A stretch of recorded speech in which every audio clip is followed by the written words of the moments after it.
तो hey guys, कैसे हो आप सब। स्वागत है आप सभी का हमारे आज के नए वीडियो में। सोलो लेवलिंग रैग्नारॉक का नया चैप्टर आ चुका है और मैं हाजिर हूं आपके लिए इसका धमाकेदार एक्सप्लेनेशन लेकर। चैप्टर की शुरुआत होती है आर्शा से। वो अपोर्सल से कहती है, मैं हूं आर्शा और तुम ऐसा समझ सकते हो कि मैं इसी वर्ल्ड की रहने वाली हूं और मैं यहां तुम्हारे लिए एक प्रपोजल लेकर आई हूं। यह सुनकर अपोर्सल हैरान रह जाता है और पूछता है, तुम्हें मेरे बारे में पता कैसे चला?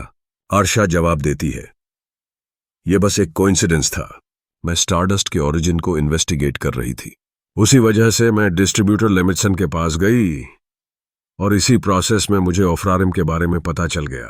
मेरे सबऑर्डिनेट इंफॉर्मेशन निकालने में काफी एक्सपर्ट हैं।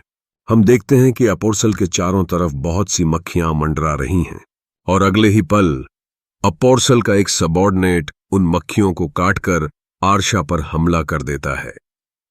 लेकिन आर्शा तुरंत रीजेनरेट हो जाती है और शांत स्वर में बोलती है, मेरे ऊपर अटैक करना पॉइंटलेस है। ये मेरी रियल बॉडी नहीं, बस एक क्लोन है। हो सकता है तुम्हें डर लग रहा हो कि मैं तुम्हारी आइडेंटिटी सबके सामने उजागर कर दूं, लेकिन चिंता मत करो, मैं यहां तुम्हारी मदद करने आई हूं। इसके बाद आर्शा अपोर्सल को एक एनहांस स्टार फ्रैगमेंट देती है और कहती है, ये लो मेरी तरफ से गिफ्ट। मैंने इसे रिफाइन कर दिया है। अब तुम इससे एस रैंक अवेकनर्स तक को कंट्रोल कर सकते हो। अपोर्सल फ्रैगमेंट को महसूस करता है और शॉक हो जाता है। यह पहले से कहीं ज्यादा स्टेबल और पावर पैक्ड था। फिर आर्शा उसके करीब आकर सीधा कहती है, मैं ये तुम्हें सप्लाई करती रहूंगी, लेकिन बदले में मुझे तुम्हारी मदद चाहिए, सुंग सुहो और शैडो लॉर्ड दोनों को एक साथ गिराने में। यह सुनकर अपोर्सल पूछता है, आखिर तुम इस दुनिया की रेजिडेंट होकर मेरा साथ क्यों दोगी? आर्शा मुस्कुराते हुए कहती है, तुम बहुत क्लोज माइंडेड हो। रेजिडेंट होने का मतलब ये नहीं कि मैं उनकी साइड चुनूं। मैं उसी के साथ कोऑपरेट करूंगी जो मुझे सबसे बड़ा फायदा दे। और याद रखो, मैं भी सुहो की तरह हूं, एक एयर, एक मोनार्की की हेयर, और मैं उसके साथ कभी नहीं रह सकती जो शैडो लॉर्ड का वेसल है। उसी वक्त आर्शा अपनी पावर दिखाती है।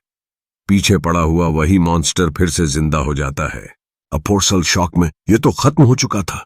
आर्शा बोलती है, हाँ, प्लेग की एयर होने के नाते मैं ये भी कर सकती हूं।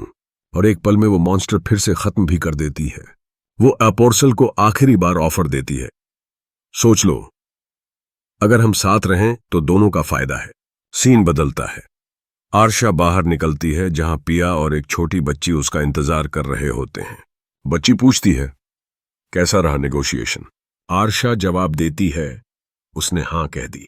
फिर रिवील होता है कि आर्शा के पास भी सुहो की तरह सिस्टम मौजूद है और उसे भी लॉर्ड या मॉनर्क बनने का मिशन मिला है। इसके बाद सीन शिफ्ट होता है लानहैक पर। एक एस रैंक हंटर जो अंदर से डर चुका है, वो बार बार एक ही नाइटमेयर देखता है। बीज उसे खा रहे हैं, उसके शरीर के टुकड़े कर रहे हैं और वो किसी भी हाई रैंक रेड में जाने से मना कर देता है। उसी समय अपोर्सल वहां पहुंचता है। लानहैक गुस्से में अपनी बिजली जैसा ऑरा छोड़ते हुए चिल्लाता है, दूर रहो वरना यहीं जला दूंगा। लेकिन अपोर्सल बिना रुके स्टार फ्रैगमेंट उसके शरीर में घुसा देता है और कहता है, डोंट वरी, अब तुम्हें किसी मॉन्स्टर से नहीं लड़ना पड़ेगा, तुम बस वही करोगे जो मैं चाहता हूं। लानहैक की आंखों में ओफ्रारिम का सिंबल उभरता है। अब वो पूरी तरह अपोर्सल के कंट्रोल में जा चुका है। अपोर्सल आखिरी लाइन बोलता है, सबका ध्यान बाहर के इन्वेजन्स पर है, किसी ने अंदर की दरारें देखी ही नहीं और मैं उन दरारों का फायदा उठाऊंगा। और इसी के साथ सोलो लेवलिंग रैग्नारॉक चैप्टर 49 खत्म हो जाता है। इस चैप्टर में बहुत कुछ हुआ, प्लेग, फ्रॉस्ट और ट्रांसफिगुरेशन, 3 नए मोनार्क डिसेंडेंट्स की एंट्री, आर्शा के पास खुद का सिस्टम, अपोर्सल को एस रैंक हंटर्स को कंट्रोल करने का तरीका। And now game has officially changed. अगर आपको ऐसे ही फास्टेस्ट और धमाकेदार एक्सप्लेनेशन सबसे पहले चाहिए तो चैनल को सब्सक्राइब कर दो। Thanks for watching guys, see you in another video.